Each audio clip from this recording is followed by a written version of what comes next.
Greetings to you all in the precious name of our Lord and Savior Jesus Christ. యేసుక్రీస్తు వారి ప్రశస్త నామములో మీ అందరికీ శుభములు తెలియజేస్తూ ఉన్నాను. प्रभु यीशु मसीह के नाम में आप सभी लोगों को शुभकामनाएं. God has blessed us that we have entered into the 12th month and the 4th day of this year, and within a few weeks we will be entering into a new year. ఈ సంవత్సరం యొక్క చివరి మాసంలో 4వ రోజున దేవుడు మనల్ని ప్రవేశపెట్టాడు. అంత మాత్రం కాదు, ఇంక కొన్ని వారాల్లో మనం నూతన సంవత్సరంలో కూడా ప్రవేశించబోతూ ఉన్నాం. परमेश्वर ने हमें सहायता किया कि इस साल के अंतिम और आखिरी महीने में हमने प्रवेश किया है, और केवल यही नहीं, 12वां महीने के चौथे दिन में भी हम प्रवेश कर चुके हैं. चंद हफ्तों में इस साल को पूरा करके नए साल में भी हम प्रवेश करेंगे. If we roll back our memory, we can remember many wonderful and impossible things the Lord has wrought in our lives. మన గతాన్ని చూసుకున్నప్పుడు దేవుడు మన జీవితంలో ఎన్నో గొప్ప కార్యాలు చేసిన వాడిగా మనం చూడగలుగుతాం. एक बार हम पिछले बीते हुए हफ्तों में या बीते हुए महीनों में हमारे याद को अगर हम ताज़ा करेंगे तो हम देख सकते हैं कि परमेश्वर कितने अनुग्रहकारी हमारे प्रति रह चुके हैं. So without even me telling any encouraging words, that you can worship our Lord and exalt His holy name. మనం ఆయన గురించి కొన్ని ప్రోత్సాహకర మాటలు చెప్పకపోయినప్పటికీ దేవుడు మన ఎడల చేసిన మేలును బట్టి, ఆయన చూపిన కృపలను బట్టి మనం ఆయనను గణపరచవచ్చు. अगर मैं आपको प्रोत्साहित करने के लिए अगर चंद बातें ना बांटूं भी तो अगर तो फिर भी जो परमेश्वर ने हमारे प्रति जो अनुग्रह और दयालत्व जो हमारे तरफ बरसाया है, उसके प्रति हम उनके आभारी हैं और कहीं ज़्यादा हम उपासना उनके लिए कर सकते हैं. So some of the situations which we went through are really heart-wrenching.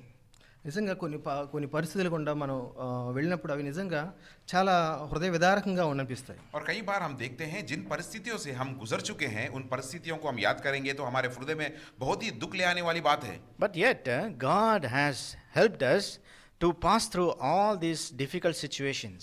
కానీ దేవుడు మనం ఇవన్నీ యొక్క హృదయ విదారకం పరిస్థితులు అన్నిటి నుంచి కూడా మనం బయటికి రావడానికి ప్రభు కృప చూపించాడు. और लेकिन हमारे परमेश्वर ने इन सारी चीज़ों से बाहर आने के लिए, इन सारी चीज़ों पर विजय पाने के लिए हमारे प्रति बहुत ही वह अनुग्रहकारी और अनुग्रह दर्शाए. Why? Because our God is love. ఎందుకంటే మన దేవుడు ప్రేమ అయి ఉన్నాడు. क्यों? इसका कारण क्या है? कि क्योंकि हमारे परमेश्वर प्रेमी पिता है. He is compassionate and graceful. ఆయన ఎంతో కృప కలిగిన వాడు, ఎంతో నమ్మకమైన వాడు. और वह दयालु है और अनुग्रहकारी है. Yet many times we have rejected him, and we have rejected his reign in our lives. అనేక సార్లు మనం ఆయన్ను తిరస్కరించాం, ఆయన యొక్క కృపను కూడా మనం ఆయన ఏలుబడిని కూడా మనం అనేక సార్లు మనం అంగీకరించిన వారుగా ఉన్నాం. और कई बार हमने हमारे जीवन में इन सारी चीज़ों को पाने के बावजूद भी परमेश्वर को हमने ठुकरा दिया है और उनके अधिकार के नीचे ना आए, उनके अधिकार के नीचे से भी हम हट गए. That's why in the man of God in Deuteronomy chapter 31 verse 27 he says, ఒక దైవజనుడు ద్వితీయోపదేశకాండం 27వ వచనంలో ఏం చెప్తున్నాడంటే, इसीलिए एक दास, परमेश्वर के दास व्यवस्था विवरण 31 अध्याय के 27 पद में इस तरह कहते हैं, that is Moses, he is saying that I know thy rebellion and thy stiff neck. 31:27. అయితే మోషే చెప్తున్నాడు, నీ తిరుగుబాటును నీ మూర్ఖత్వమును నేను ఎరుగుదును. और यहाँ पर मूसा कह रहा है कि तुम्हारी जो ठुकरावट है और जो तुम गर्दन ना झुकाने की तुम्हारी आदत है, उसके बारे में मैं जानता हूँ, कहकर यहाँ पर मूसा कह रहा है. So rebellion is nature, very nature of us, and so stiff-necked we are that we do not want to turn to our God. మనం యొక్క తిరుగుబాటుతనం అనేది మన స్వాభావికంగానే వచ్చింది. ఆయన ఎదుట మనం మెడ వంచని స్థితిలో ఉండి మనం స్వాభావికంగానే మనం అటువంటి స్థితిని కలిగి ఉన్నాం. और हम सहज रीति से ही इस तरह की स्थिति हमारे जीवन में पाते हैं, क्योंकि उनकी आज्ञाओं को ठुकार देते हैं, उनको दिखाते हैं और उनके सामने झुकना हम नहीं चाहते हैं. But because he is a God of love, he himself is a God love, how can he leave his children, and how could he forget his children that he had made by his own very hands? ఆయన ప్రేమమయుడు అవడాన్ని బట్టి ఆయన స్వహస్తాలతో తయారు చేసిన చేసిన ఆయన బిడ్డలను ఎలా ఆయన అలా నశించిపోతూ ఉంటే ఎలా ఆయన ఊరుకోగలడు? और परमेश्वर प्रेमी पिता है, दयालु है, और केवल यही नहीं, उनके हाथ के द्वारा उन्होंने हमें सृजन किया है, तो अगर हम नाश की ओर जा रहे हैं तो वो किस तरह सिर्फ देखते हुए रह जाते हैं। So let us turn to Romans chapter 10 verse 21. There it is written, మనం రోమిలికి రాసిన పత్రిక 10వ అధ్యాయం 21వ వచనం మనం చూసినట్లయితే ఈ విధంగా రాయబడి ఉంది. और रोमियो की पत्री की ओर अगर हम जाते हैं 10 अध्याय की 21 पद में अगर हम देखते हैं तो, but to Israel he says, all day long I have stretched out my hand to a disobedient and contrary people. Israel విషయం అయితే అవిధేయులై ఎదురాడు ప్రజలకు నేను దినమంతయు నా చేతులు చాచితిని అని చెప్పుచున్నాడు. और यहाँ पर वो कह रहे हैं कि परंतु इस्राएल के विषय में वह ये कहता है कि मैंने सारा दिन अपने हाथ को एक आज्ञा ना मानने वाले और अविधेय करने वाले प्रजा की ओर मैं पसारे रहा. Isaiah chapter 65 verse 2 also repeats the same thing. ఇదే విషయాన్ని యెషయా 65 అధ్యాయం 2వ వచనంలో కూడా మళ్ళీ తిరిగి చెప్తా ఉన్నాడు. और यशायाह का किताब 65 अध्याय में भी यही बात को परमेश्वर कह रहे हैं. Let us read verse 2. I have stretched out my hands all day long to a rebellious people who walk in a way that is not good according to their own thoughts. తమ ఆలోచనలను అనుసరించి చెడుతనమును నడుచుకొనుచు లోబడనొల్లని ప్రజల వైపు దినమంతయు నా చేతులు చాపుచున్నాను. और यहाँ पर परमेश्वर कहते हैं यशायाह का किताब 65 अध्याय के 2 पद में, मैं एक हठीले जाति के लोगों की ओर दिन भर हाथ फैलाए रहा. So, for our encouragement to worship our God and to glorify His name, we will look into the Word of God from Old Testament one incident, and from New Testament one incident we will meditate. దేవుని నామాన్ని గణపరచడం నిమిత్తం ఆయన ఆరాధించడానికి పూర్వం మనం పాత నిబంధనలోంచి ఒక సన్నివేశాన్ని అలానే నూతన నిబంధనలోంచి మరో సంఘటన చూసుకొని ఆయన ఆరాధించడానికి हम परमेश्वर की आराधना में जाने से पहले उनके प्रोत्साहन के और देखते हुए हम पुराने नियम से एक भाग को और नए नियम से एक भाग को वचन को हम ध्यान मनन करके आराधना में प्रवेश करेंगे. So before we go into the scriptures, let us kneel down before the presence of the Almighty, and we pray that He may help us in worshipping Him truthfully. ఆయన ఆరాధించడానికి పూర్వం ఆయన సర్వాధికారి అయిన దేవుని వద్దకు మనం వచ్చి ఆయన ప్రార్థించి తర్వాత ఆత్మతో సత్యంతో ఆరాధించడానికి ప్రభు సహాయం చేయలాగా ప్రార్థిద్దాం. तो इस वचन में जाने से पहले सर्वांतर्यामी सर्वसृष्टिकर्ता हमारे परमेश्वर के पास हम घुटने में टेक कर प्रार्थना कर कर आराधना में प्रवेश करेंगे. మా ప్రేమ గల ప్రియ పలుకు తండ్రి, మహోన్నతుడ, అత్యున్నతమైనటువంటి సింహాసనాసీనుడైనటువంటి నీ యొక్క అద్వితీయ నామములో, ప్రేమ కలిగినటువంటి నామములో, కృపాభరితుడైనటువంటి నామములో మాకు దయ చూపించే ప్రభువుగా ఉన్నటువంటి నీ వద్దకు ప్రభా ఈ విధంగా మేము సాష్టాంగపడి నిన్ను నమస్కరించుటకు, నిన్ను ఆరాధించుటకు ప్రభా మీరిచ్చినటువంటి కృపగలిగినటువంటి సమయాన్ని బట్టి నీకు వందనాలు స్తోత్రాలు చెల్లిస్తుంటున్నాం. ఓ ప్రభువా, మీరు ఎంతో దయగలిగినటువంటి వాడు కాబట్టి ప్రభువా నా తండ్రి, మేము ఇటువంటి ఇరుకు పరిస్థితిలో ఉన్నప్పటికీ ప్రభా అపోస్తలులు అయినటువంటి వారు ఏ విధంగా చెప్పగలుగుతున్నారో, మేము అపాయములో ఉన్నప్పటికీ ఉపాయము లేనటువంటి వారం కాదని చెప్పినారు. ప్రభా మేము కూడా మరి ఇక ఆపత్కరమైనటువంటి పరిస్థితిలో ఉన్నాం. అయినప్పటికీ నీవు ప్రభా మాకు కృపను అనుగ్రహించి మరి ప్రభా ఈ యొక్క ఇరుకు సమయంలో అపాయకరమైనటువంటి స్థితిలో ఉన్నటువంటి మమ్మలను ప్రభా నీ యొక్క ప్రణాళిక చొప్పున మీరు ఉపాయం కలిగించి మరి ప్రభా మేము వ్యక్తిగతంగా నీ యొక్క సన్నిధికి రాలేకపోయినప్పటికీ ప్రభా ఈ యొక్క ఆన్లైన్ మాధ్యమం ద్వారా నేను ఆరాధించుటకు, నిన్ను కొడియాటకు ప్రభా మీరిచ్చినటువంటి కృపను బట్టి వందనాలు. ప్రభా మేము అయోగ్యులము, అపాత్రులం ప్రభా నా తండ్రి. నాయనా మాటి మాటికి పడిపోయే వారం అయినప్పటికీ మీరు ప్రభా కృపగలిగి మమ్మలను ప్రభా నీ వాక్యం ద్వారా సంధిస్తూ మమ్మలను సరిచేస్తూ నిన్ను ఆరాధించే యోగ్యతను మాకు ప్రసాదిస్తున్నావు ప్రభా. ఈ సమయంలోను ప్రభా మమ్మల్ని మేము ప్రభా ఇక్కడ చేర్చినటువంటి మేము మరి ప్రభా ఆన్లైన్ ద్వారా మరి ప్రభా వీక్షిస్తున్నటువంటి ప్రతి ఒక్క సహోదరి సహోదరుడు, చిన్నపిల్లలు మరి ప్రభా యవనస్తులైనటువంటి వారందరూ కూడా ప్రభా ఇది మరి ప్రభా మనసారా మరి ప్రభా విని మరి ప్రభా మరి ఉత్సాహం పొందుతూ నీ యొక్క అద్వితీయ నామమును ఆరాధించుటకు కొనియాటకు నీ యొక్క సహాయం దయచేయమని, నీ యొక్క ఆత్మ కుమ్మరింపు ఈ యొక్క సన్నిధి ప్రభా ఇక్కడ ఉంచండి. ప్రభా మేము మట్టి గట్టాలం ప్రభా, మా యొద్ద ఏమీ లేదు ప్రభా, మీకు సిలువ దాపున మమ్మల్ని దాస్తున్నాం ప్రభా. మరి మీరే మా ద్వారా మరి మాతోను మాట్లాడి మమ్మలను ఉత్సాహపరచమని మా ప్రభు మా రక్షకుడైనటువంటి యేసు క్రీస్తు వారి ఘనమైనటువంటి నామములో ప్రార్థిస్తూ స్తుతిస్తూ వేడుకుంటున్నాం పరమ తండ్రి, ఆమేన్.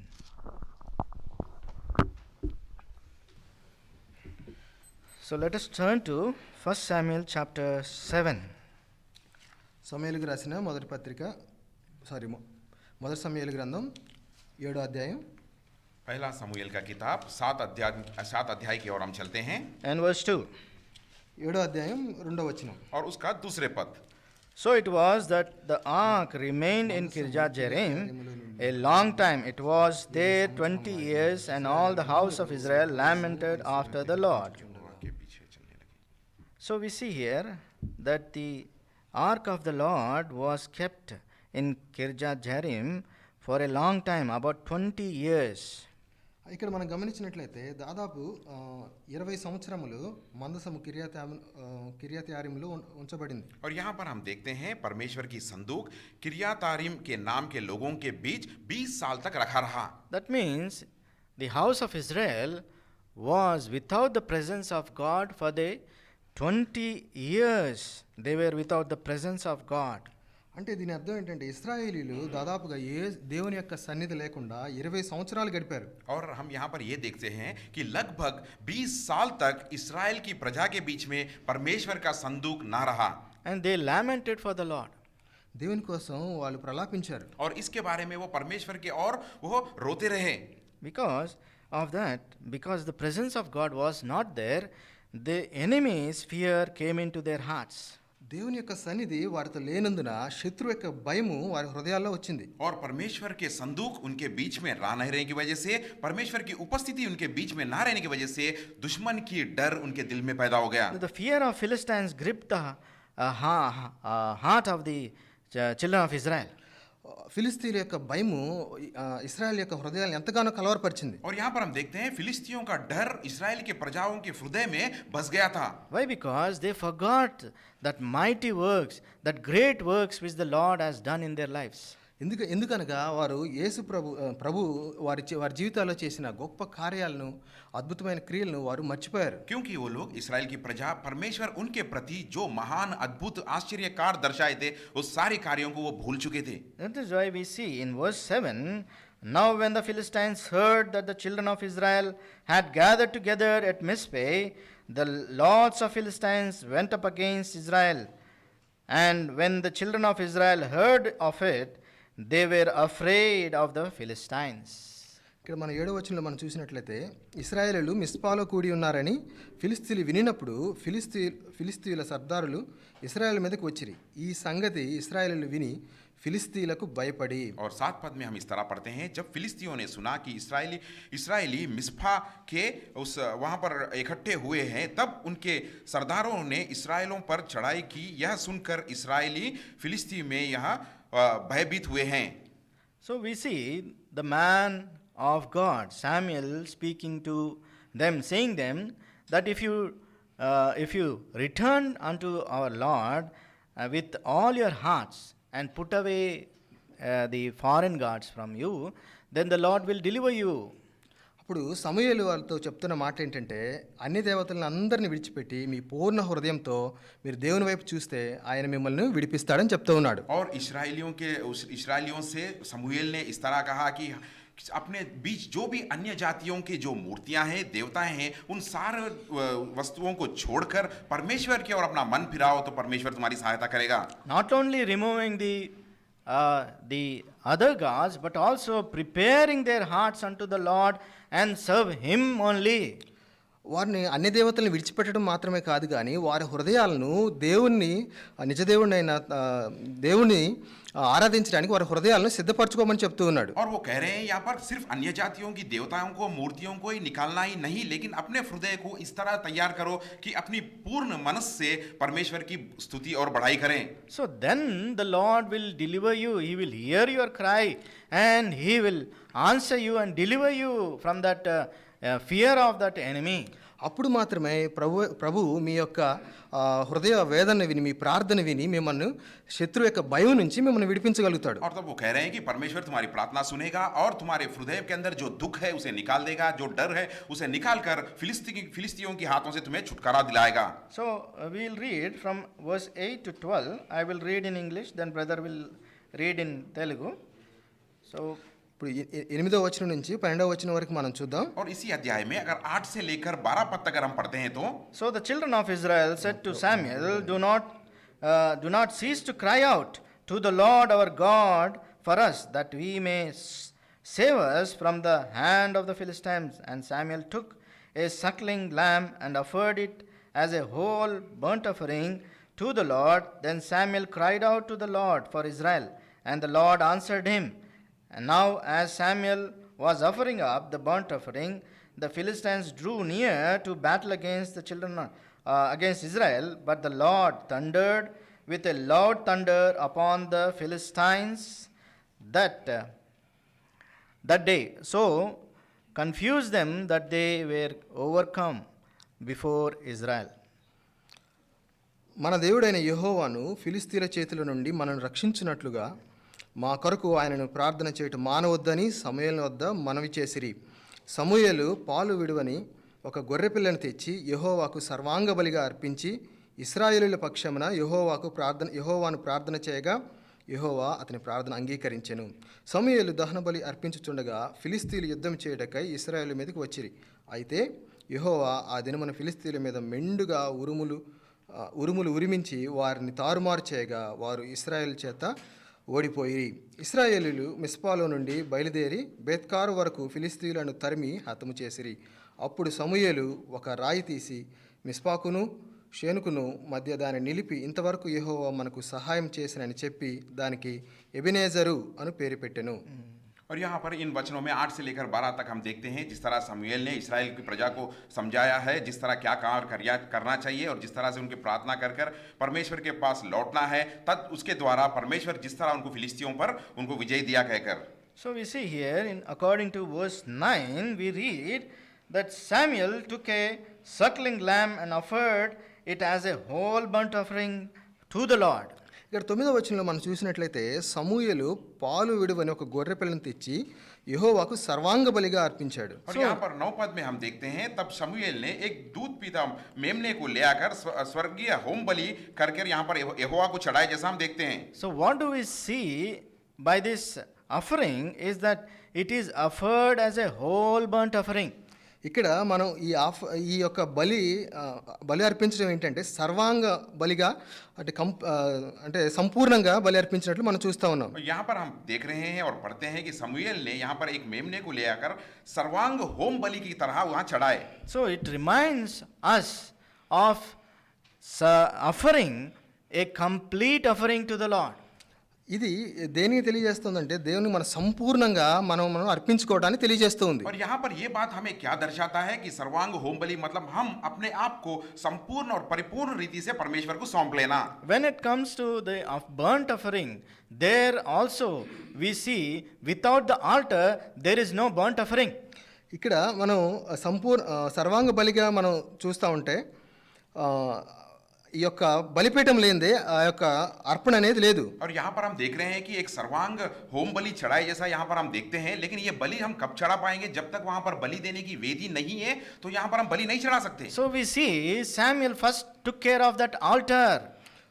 కనుక సమూయేలు యొక్క బలిపీఠాన్ని ముందుగా చూస్తా ఉన్నాడు. और इसलिए यहाँ पर देखते हैं समूएल ने सबसे पहले उस वेदी की तैयारी की है. Then there is a whole burnt offering prepared. దాని తర్వాత మాత్రమే ఆయన సర్వాంగ బలిని అర్పిస్తూ ఉన్నాడు. और उसके बाद ही वह उस सर्वांग होम बलि की चढ़ाई जैसा हम देखते हैं. So after the offering of this offering completely to the Lord, then the Lord in verse 10 we see, he thundered upon that Philistines. ఎప్పుడైతే వారు సర్వాంగ బలి అర్పించారో మన 10వ వచనంలో చూసినట్లుగా ఆయన ఫిలిస్తీన్ల మీదకి యుద్ధాన్ని రప్పించాడు. और जब हम देखते हैं जब इस सर्वांग बलि अर्पण करने होम बलि अर्पण करने के बाद ही परमेश्वर फिलिस्तियों के ऊपर बादल की तरह गरजने लगे.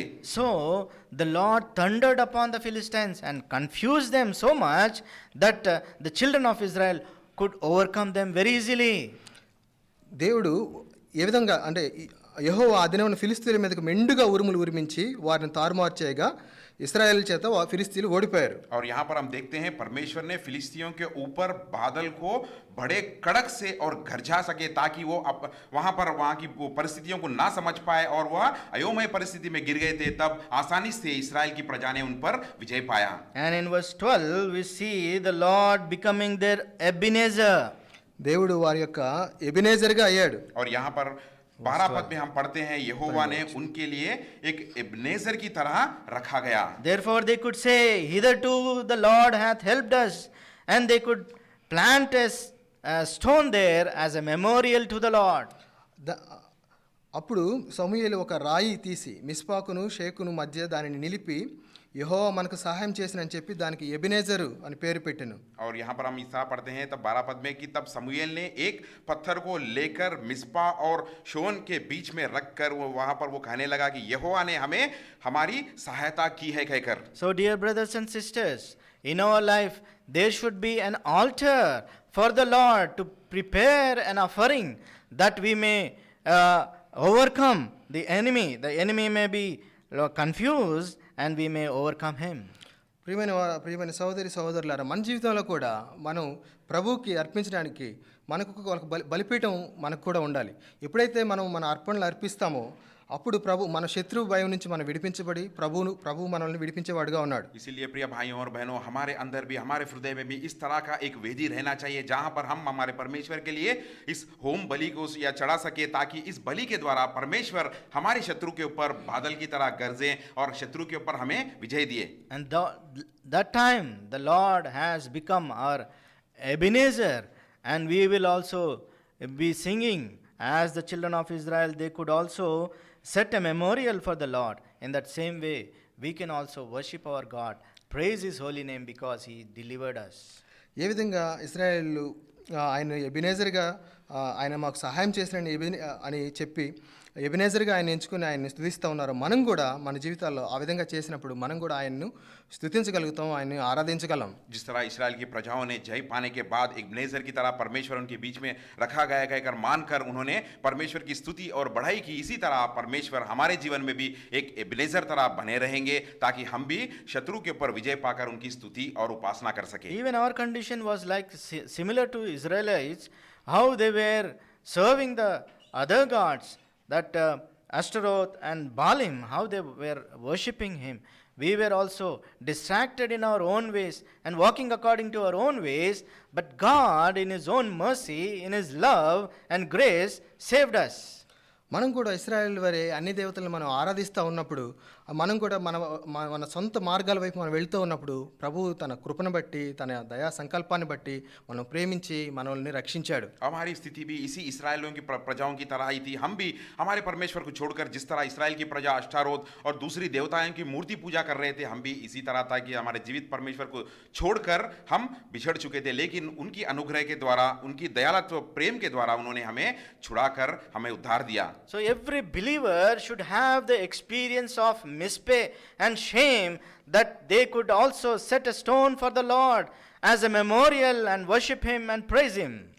కనుక ప్రతి ఒక్క విశ్వాసి కూడా మిస్పాకు మాదిరి అలాగే షేనుకును మధ్య ఉన్న ఈ అనుభవాన్ని ప్రతి ఒక్కరూ కలిగి ఉండి ప్రభువును ఆరాధించేవారుగా ఉండాలి. इसीलिए हमारे जीवन में भी जिस तरह इस्राएल की प्रजा ने मिस्पा में और शोन में के बीच में जिस तरह वो एक पत्थर को खड़ा कर एब्नेजर की तरह परमेश्वर की स्तुति और उपासना की है, इसी तरह की परिस्थिति एक विश्वासी के जीवन में मिस्पा की और इस शोन की परिस्थिति रहना चाहिए. So may the Lord help us that we may also remember our God, who has become our Ebenezer, and that we may say also that hitherto the Lord has helped us. కనుక మనం కూడా ఆ యొక్క అనుభవాన్ని కలిగి తండ్రి దేవుడు మనకు ఎబినేజర్గా ఉండి మన యొక్క పరిస్థితుల్లో మనకు సహాయం చేసేవాడుగా ఉన్నాడు. हम भी इस तरह इस्राएल की प्रजा की अनुभव में आ सके ताकि परमेश्वर हमारे इब्नेजर की तरह बने रहे कहकर उस अनुभव में हम उनकी स्तुति और बढ़ाई करें, that we may also worship him and glorify his holy name in and through our lives. ఆ విధంగా మన జీవితాల ద్వారా ప్రభు యొక్క ఉన్నతమైన నామాన్ని మనం ఆరాధించగలం, గణపరచగలం. इस तरह के अनुभव में हम आते हुए परमेश्वर को, हमारे जीविता परमेश्वर को हमारे हृदय से, हमारे मन से हम सच्चे दिल से उनकी स्तुति और उपासना कर सके. Secondly, we will see a very well known passage from the Lord Jesus Christ has told through a parable. రెండవదిగా మనకు బాగా పరిచయం ఉన్న ఒక ఉపమానాన్ని మనం కొత్త నిబంధనలో చూస్తాం. और नए नियम में हम एक भाग की ओर चलते हैं जो हम पहले से ही जानते हैं, जो है एक उपमान की रीति में प्रभु यीशु मसीह के द्वारा कहा गया सो बात. Luke's Gospel, chapter 15, reading from verse 11 on to 4. Our meditation is from 11 to 24, but because of the time shortage, we will not be reading all the verses. ఇక్కడ లూకాసు వార్త 15వ అధ్యాయం 11 నుంచి 24 వరకు మనం చదవాలి. మన యొక్క సమయం యొక్క పరిమితిని బట్టి మనం అన్నీ చదవట్లేదు, కానీ इस नए नियम में हमारा भाग होगा लूका का सुसमाचार 15 अध्याय के 11 से लेकर 24 तक. समय न रहने की वजह से इस 11 से 24 बीचों के द्वारा जो हमें चाहिए उसके बारे में हम ध्यान करेंगे. Verse 12 we will read. 12వ వచనం మనం చదువుతాం. आइए 12 पद को पढ़ेंगे. Let us all read together. మనమంతా కలిసి చదువుదాం. सब लोग मिलकर पढ़ेंगे. And the younger of వారిలో them చిన్నవాడు said to his తండ్రి, father, ఆస్తిలో నాకు give me వచ్చి the భాగం ఇమ్మని portion తన of తండ్రిని goods అడుగుగా that fall అతడు to me. వారికి తన ఆస్తిని పంచిపెట్టెను. So we see here the younger son is asking the father to give him the portion which falls to him. ఇక్కడ మనం గమనించినట్లయితే చిన్న కుమారుడు తండ్రిని ఆస్తిలో తనకు రావాల్సిన భాగం ఇవ్వమని తండ్రిని అడుగుతూ ఉన్నాడు. और यहाँ पर इस पद में हम देखते हैं छोटे ने पिता से आकर कहा कि मेरी आप पिता संपत्ति में से जो भाग मेरा है मुझे दे दो. According to the Jewish customs, inheritance is only passed through their sons or to the sons only after the death of the father. యూదుల ఆచారం ప్రకారం వారి యొక్క ఈ యొక్క ఆస్తులు కావచ్చు, వారికి రావాల్సిన అన్నీ కావచ్చు, ఇవన్నీ కూడా తండ్రి యొక్క మరణానంతరం మాత్రమే వారికి సంభవిస్తాయి, और వారికి చెందుతాయి. यहूदियों की व्यवस्था विवरण के अनुसार, उनके आचार के अनुसार जब पिता का मौत हो जाती है, पिता की मृत्यु के बाद ही पिता की संपत्ति उनके पुत्रों में बांटा जाता है. But we see here that the father is hearing the desire of the son and giving him his portion. ఇక్కడ మనం గమనించినట్లయితే తండ్రి చిన్న కుమారుని యొక్క ఆశను, తన యొక్క కోరికని తను గమనించి తన భాగాన్ని తనకి ఇచ్చినవాడుగా మనం చూస్తాం. और यहाँ पर हम देख रहे हैं पिता ने उसकी छोटे पुत्र की मन की जो इच्छा है उसे सुना है, सुनकर उसकी इच्छा को पूरा कर रहा है. Even we see Apostle Paul explains in Galatians chapter 4 from verse 1 to 2. We don't need to read it, but I will explain to you. అదేవిధంగా మనం చూసినట్లయితే అపోస్తలుడైన పౌలు గలతీయులకు రాస్తూ 4వ అధ్యాయంలో ఈ విషయాలు చెప్తాడు. ఆ విషయాలు నేను మీకు వివరిస్తాను. और प्रेरित पौलुस जी ने गलतियों को पत्री लिखते हुए 4th अध्याय में एक बात कह रहे हैं, वहां पर उस तरफ जाने की जरूरत नहीं है, उनकी उस बातों के बारे में मैं आपसे बताता हूं. So he explains that a child who is minor is subjected or under the guardians and trustees jurisdiction. ఇక్కడ మనం చూసినట్లయితే వారసుడు అన్నిటికీ కర్త అయినను బాలుడైనంత కాలము దాసునికి అతనికి ఏ భేదం లేదు. और यहाँ पर हम देख रहे हैं अगर वो उस पिता का वो पुत्र होने के बावजूद भी अगर वो बच्चा है या छोटा नादान है तो पिता का जो भी संपत्ति है उसे कुछ भी नहीं दिया जाएगा, एक दास के प्रति उसे देखा जाएगा. So he will be under the subjection of his father, he will be controlled by his father. ఇక్కడ మనం చూసినట్లయితే కుమారుడు తండ్రి యొక్క ఆధిపత్యం కింద ఉంటాడు. और यहाँ पर हम देखते हैं वो पुत्र पिता के अधीन में या उसके अधिकार के नीचे ही वो रहता है. He will be in that status until as per the time which the father has decided, until then he will be under his subjection only. తండ్రి నిర్ణయించే వరకు ఆ కుమారుడు తండ్రి యొక్క ఆధిపత్యం కిందే ఉంటాడు. और जब तक वो पिता उस पुत्र के और कोई निर्णय नहीं लेता है तब तक वह उसके हाथों के नीचे ही रहता है. And not only that, in this Jewish culture, until the father is alive, all that property is under the control of his father only.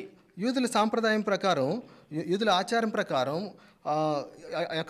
తన దగ్గర ఉన్న ధనం కావచ్చు, తన దగ్గర ఉన్న ఆస్తిపాస్తులు కావచ్చు, అన్నీ కూడా తండ్రి యొక్క ఆధీనంలో మాత్రమే ఉంటాయి. और यहूदियों के आचार के अनुसार जो भी संपत्ति पिता के पास है उस सारी संपत्ति का और सारी जायदाद का मालिक वही रहता है. So, considering this, the request which is made by the younger son is very offensive. ఇక్కడ మనం చూసినట్లయితే ఏదైతే చిన్న కుమారుడు తను అడుగుతూ ఉన్నాడో, తన కోరిక ఏదైతే అడుగుతూ ఉందో అది సరైనది కాదు. और यहाँ पर इन बातों के द्वारा अगर हम देखेंगे, इन आचार के द्वारा अगर हम देखते हैं तो इस छोटे पुत्र ने जो पिता के पास आकर विनती किया वही गलत है और वह उस व्यवस्था विवरण के विरुद्ध है. But the father willingly and with love, he complies with the son's request. కానీ తండ్రి అయితే ఎంతో ప్రేమతో తన యొక్క తన విజ్ఞప్తిని మన్నించి తన యొక్క భాగాన్ని ఇవ్వడానికి ఇష్టపడ్డాడు. और लेकिन यहाँ ये पिता जो प्यार भरा था उस पुत्र के प्रति, उसने प्यार से जो उसने इसकी इच्छा थी उसे पूरा किया. So what we see is that the younger son rejecting the reign and authority of his father over him. అయితే ఇక్కడ మనం చూసినట్లయితే చిన్న కుమారుడు తండ్రి యొక్క ఏలుబడిని, తండ్రి యొక్క అధికారాన్ని, ఆధిపత్యాన్ని ఆయన వ్యతిరేకిస్తూ విభేదిస్తూ ఉన్నాడు. और इसके द्वारा हम क्या देखते हैं, इस छोटे पुत्र ने यहाँ पर उस पिता का जो राज्य है, जो अधिकार है, उसे ठुकराए जैसा यहाँ पर हम देख रहे हैं. So he wants to be free from all those restrictions and he wants to enjoy whatever comes in his way. అయితే చిన్న కుమారుడు తండ్రి యొక్క ఆధిపత్యాన్ని ఇష్టపడలేదు, కానీ తన సొంత జీవితాన్ని తన ఇష్టం వచ్చినట్టుగా తన ఇష్టానుసారంగా జీవించడానికి తన ఆసక్తి చూపినవాడుగా ఉంటున్నాడు. और यहाँ पर इस छोटे पुत्र ने नहीं चाहता है कि पिता के शासनों का पालन करे, पिता के अधिकार के नीचे ना रहे, लेकिन अपने मन के अंदर जो इच्छाएं हैं उसे पूरा करने की ओर वो जा रहा है. So by asking the portion which belongs to him, he is also rejecting the eligibility of calling himself with the surname of his father. అయితే ఇక్కడ చిన్న కుమారుడు తండ్రి యొక్క ఆస్తిలోంచి భాగం అడగడం ద్వారా తన భాగం తీసుకోవడం మాత్రమే కాకుండా తండ్రి యొక్క ఇంటి పేరుతో పిలువబట్టడం కూడా తను కోల్పోయిన వాడుగా ఉంటున్నాడు. और यहाँ पर हम देखते हैं इस छोटे पुत्र ने उसकी जो जायदाद, उसका जो भाग है वो ले ही ना रहा है, लेकिन उसके द्वारा वह अपने पिता का जो अपने परिवार का नाम है उसे भी वह ठुकरा रहा है. So it is the father who showed his love, grace and compassion towards his ungrateful son by granting his desire. అయితే దేవుడు తండ్రి ఎంతో ప్రేమ కలిగిన వాడై ఉండి తన యొక్క కోరికను తీర్చిన వాడుగా ఉంటూ ఉన్నాడు. और यहाँ पर हम देखते हैं जो छोटा पुत्र जो पिता का अधिकार को ठुकरा दिया है, पिता के प्रति जो प्यार नहीं रखने वाला, उसकी जो मन की इच्छा प्यार भरा पिता उसे पूरा कर रहा है. So in that way we know by that parable that the younger son lost everything whatever he took from the father in wrong fellowship, and he lost all his wealth from which the father has given to him. అయితే ఇక్కడ మనం చూసినట్లయితే ఈ చిన్న కుమారుడు తండ్రి వద్ద నుంచి తీసుకున్న ఏదైతే ఆస్తి అంతా ఉందో తన యొక్క చెడు సహవాసాల ద్వారా, తన యొక్క స్వకీయమైన ఇచ్చల ద్వారా సమస్తాన్ని కోల్పోయిన వాడుగా ఉంటున్నాడు. और आगे चलकर हम देखते हैं इस छोटे पुत्र ने जो संपत्ति पिता से पाया था, जो अपना भाग पिता से लेके गया था, वो बुरी संगति में, बुरी सहवास में सब कुछ खो लिया था. But he soon discovered that he was deserted. ఎంతకాలం పట్టలేదు ఆయన తను చేసిన తప్పును తెలుసుకొని తండ్రి వద్దకు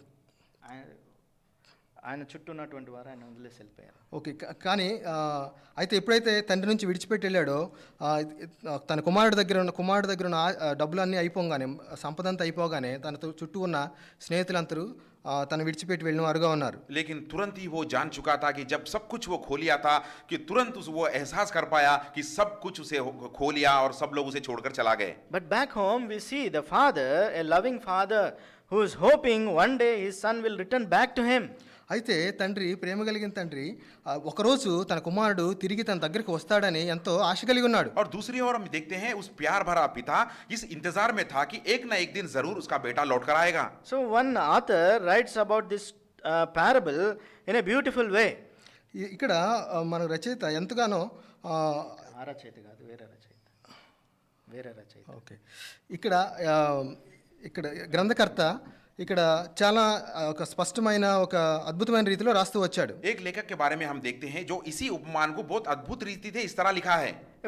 That father every day he climbs up the roof and without bothering about the weather, whether it is hot or cold or windy, storm, anything, he was waiting anxiously to see that his son return back. తండ్రి ఆ పరిస్థితులు ఎలా ఉన్నా అవి అవి కఠినమైన పరిస్థితులు ఉన్నా సామాన్యమైన పరిస్థితులు ఎలాంటి పరిస్థితులు అయినప్పటికీ తన కుమారుడు తిరిగి వస్తాడని ఎంతో ఆశ కలిగి ఎదురు చూస్తూ ఉన్నాడు. और लेखक ने इस तरह लिखा है कि वह पिता हर दिन अपने घर की छत पे जाकर ठहर कर उसकी ओर देखता था, रास्ते की ओर देखकर इंतजार करता था, चाहे वह किस तरह का भी मौसम हो, उस कठिन मौसम में भी वो उस छत पर ठहरा रहा था और देखता था, इंतजार करता था कि उसका पुत्र लौट के आएगा कहकर. So his eyes were longing to see his son. So ఆయన కాబట్టి ఆయన యొక్క కనుదృష్టి అంతా కూడా తన కుమారుడు కోల్పోయిన కుమారుడు తిరిగి వస్తాడు, తను విడిచిపెట్టిన కుమారుడు తిరిగి వస్తాడని ఎంతో ఆశగా ఆయన కళ్ళు ఎదురు చూస్తూ ఉన్నాయి. और उस पिता की आंखें तरस रहे थे जो पुत्र को उसने खोया था कि वो खोया हुआ पुत्र जरूर वो एक ना एक दिन देखेगा कहकर उसकी आंखें तरस रहे थे. So he was waiting anxiously for his son and looking towards that highway when his son will return to him.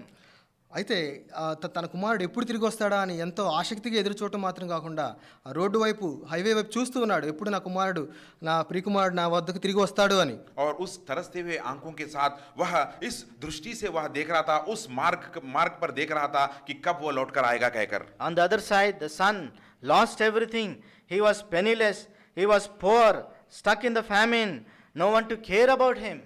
అయితే కుమారుడు తన సమస్తాన్ని కోల్పోయి తను ఎవరు పట్టించుకునేవాళ్ళు లేరు, తన దగ్గర ఏమాత్రం తను తీసుకొచ్చిన సంపద అంతా అయిపోయింది, తనను పట్టించుకునే నాదుడే లేకుండా అయిపోయింది. और ये एक तरफ हम देखते हैं कि जो पुत्र सब कुछ खो लिया था, उसके पास खाने के लिए कुछ नहीं है, सब धन सारी चीज खोकर दरिद्रता की स्थिति में वो गिर गया था. It was long since he has taken a good meal. In that hunger, out of that hunger, he desired to work and fill his stomach, but that too did not bring any fruit. ఆయన భోజనం చేసి ఎన్నో రోజులైంది, ఎంతో ఆకలిగా ఉన్నాడు, ఆకలి తీర్చుకోవడానికి ఎంతో ఆశపడ్డాడు కానీ అది కూడా ఆయనకి జరగలేదు. और इतना भूखा वो हो गया था कि उसके भूख को मिटाने के लिए किस तरह का भी काम करने के लिए वो तैयार हो गया था, लेकिन उतनी मेहनत करने के बाद भी एक ढंग का एक खाना उसे नहीं पा सका वो. Finally, he was given a job of taking care of that pigs, but even that master who was who given him that work, he was so cruel that he never gave him food but extracted work from him. అయితే చివరికి ఆయన పందులను పోషించడానికి కూడా ఆయన సిద్ధపడ్డాడు. అయితే ఆయన ఎవరైతే యజమానుడు ఉన్నాడో తన ఎడల ఏమాత్రం కనికరం లేకుండా ఆహారం పెట్టినవాడుగా ఏమాత్రం కూడా ఆయన కనికరించిన వాడుగా ఉంటా ఉన్నాడు. और अंत में उसकी परिस्थिति इतनी दरिद्रता की ओर चली गई थी कि अंत में उसे एक सुअर को देखभाल करने के लिए, रखवाली करने के लिए नौकरी उसे मिली थी, और वहां पर भी वह मालिक जो नौकरी उसे दिया था उसे खाने के लिए ढंग का खाना उसे नहीं दिया. So he desired to eat the husk which was put for the pigs. ఆయన కుమారుడు పందులు పొట్టు తినడానికి కూడా ఆశపడ్డాడు, కానీ అది కూడా దొరకలేదు. और वहां पर उसकी स्थिति इस तरह हो गई कि खाना ना मिलने के बावजूद भी जो चारा उन सुअरों को डाला जाता था उस चारा को वो खाने लगा. There he remembered the love of his father, the compassion, the grace which the father has shown to him. అప్పుడు తన తండ్రి తన మీద చూపిన ప్రేమ, దయ అవన్నీ కూడా ఆయన జ్ఞాపకం చేసుకుంటూ ఉన్నాడు. और उन परिस्थिति में उसको उसके पिता की याद आई कि उसके पिता कितने प्यार भरे थे और कितने वह आदरणीय थे कहकर. He wept bitterly.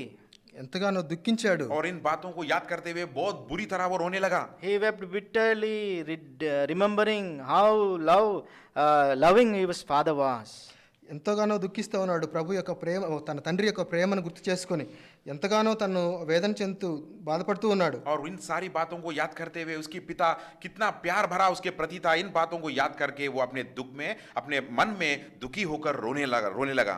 And he says, "Oh my father, you have given me everything even without me asking you. I never needed to ask you anything, but you, out of your love, known every desire of mine and given everything to me." తండ్రి నేను అడగకుండానే నా అవసరతను ఎరిగి నాకు ఏది అవసరమో తెలుసుకొని నేను అడగకుండానే సమస్తము నువ్వు ఇచ్చిన వాడుగా ఉన్నావు. और वो ये कह रहा है कि वहां पर उन परिस्थितियों में इन बातों को याद करते हुए कि पिता तुम मेरे प्रति इतने दयालु और प्रेमी थे कि जो मुझे चाहिए था वो सारी चीजें मैं बिना पूछने से पहले ही सब कुछ तुमने मुझे दिया. Oh my Father, here I am finding out that I am a destitute, a poor pauper, stuck in this famine, nothing to eat, nobody to care. అయితే చెప్తా ఉన్నాడు, తండ్రి నేను ఈ యొక్క గొప్ప కరువులో చిక్కున్నాను, నాకు తినడానికి కూడా ఏమీ లేదు, నేను దయనీయమైన స్థితిలో ఉన్నాను అని తన పరిస్థితిని తను జ్ఞాపకం చేసుకుంటూ ఉన్నాడు. और वो अपनी परिस्थिति को याद करते हुए पिता से इस तरह कह रहा है कि अपने मन में कह रहा है कि मैं यहाँ तो इतना कंगाल हो चुका हूँ कि इतनी कंगालता मेरे जीवन में आ चुकी है, कहकर वो गिड़गिड़ा कर रो रहा है. So he repented to come back to his father and started walking towards the father's home.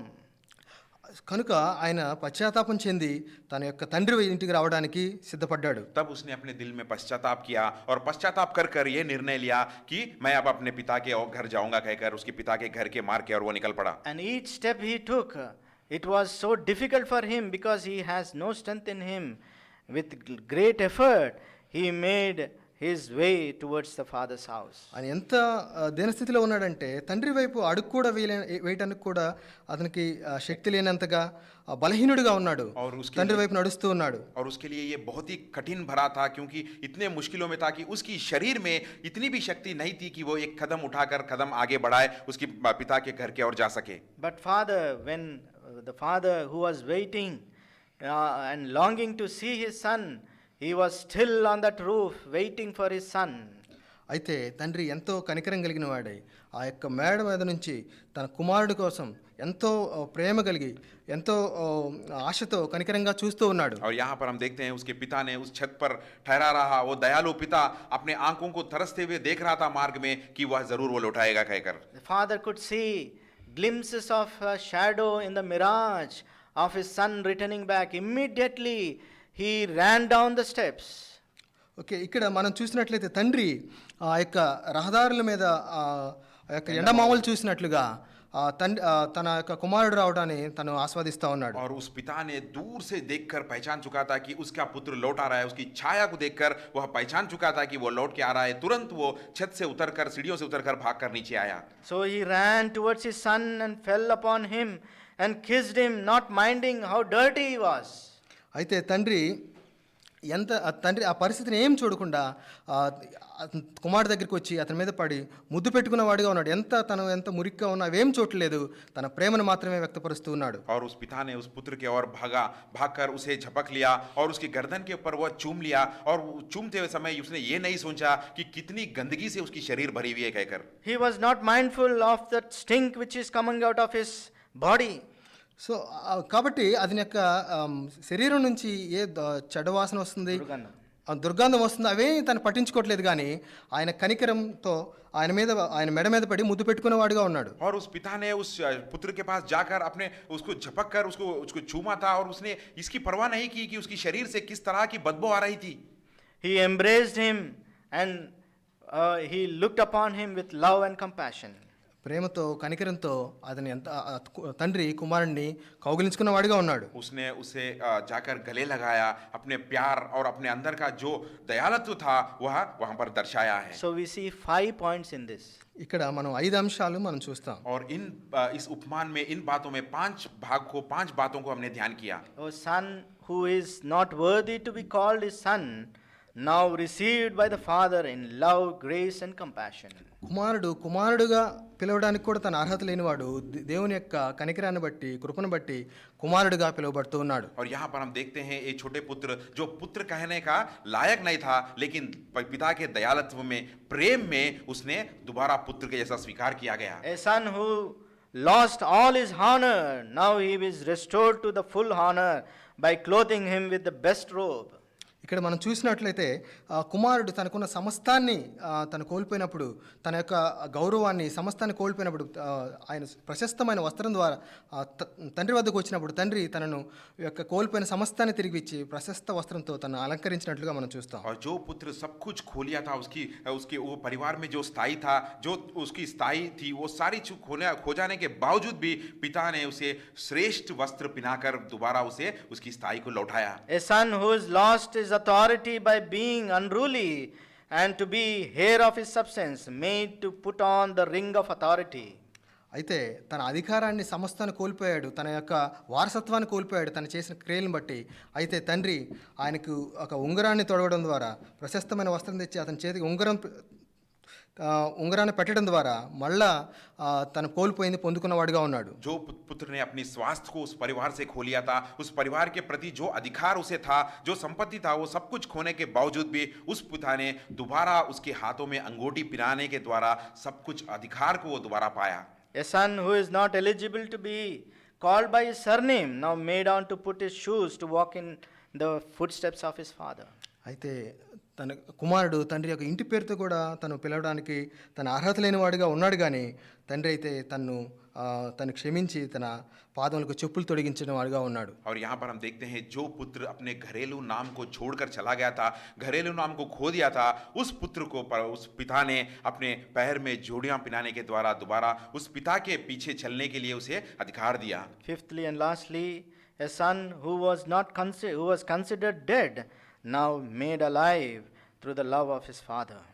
అయితే చివరిదిగా ఐదవదిగా ఆయన మరణించిన స్థితిలో ఉండాల్సిన వాడు తండ్రి యొక్క ప్రేమను బట్టి, తండ్రి యొక్క కృపను బట్టి, కనికరాన్ని బట్టి తను తిరిగి బ్రతికిన వాడుగా ఉన్నాడు, సజీవుడిగా ఉన్నాడు. और पांचवी बात और आखिरी बात देखते हैं, जो पुत्र मरे हुए के समान था, मृत्यु के समान था, पिता के प्रेम के द्वारा दोबारा उसके अंदर जीवन आ गया, दोबारा वो जी उठाया. So dear brothers and sisters, if we have experienced our Lord as our Ebenezer, hitherto the Lord has helped us, then we will worship him and praise him in his holiness. కనుక ప్రియమైన వారులారా, మన ప్రభువుని మనం ఎబెనేజర్గా మనం ఎప్పుడైతే స్వీకరిస్తామో, ఎప్పుడైతే మనం అంగీకరిస్తామో, ఆయన్ను మనం యథార్థంగా మనం ఆయన్ను ఆరాధించగలం, ఆయన స్తుతించగలుగుతాం. प्रिय भाइयों और बहनों, हम भी अगर हमारे परमेश्वर को एक एबेनेजर की तरह हमारे जीवन में हम पा चुके हैं, इस तरह का अनुभव हम में है, तो हम जरूर उनकी पवित्र नाम को सच्चे मन से स्तुति और बढ़ाई कर देंगे. If you have experienced the love, grace and compassion of the Father, then we will definitely open our mouth and worship him. మనం ఆయన యొక్క ప్రేమను, కృపను, కనికరాన్ని మనం రుచి చూచినట్లా తప్పనిసరిగా ఆయన మనం ఆరాధిస్తాం. अगर हम हमारे पिता के प्यार को, प्रेम को, दयालुत्व को, अनुग्रह को अगर हमने अनुभव रीति में पाया है, तो हम जरूर सच्चे दिल से उनकी स्तुति करेंगे. May his name be glorified. ఆయన నామం మహింపరచబడును గాక. परमेश्वर के नाम की महिमा हो. One brother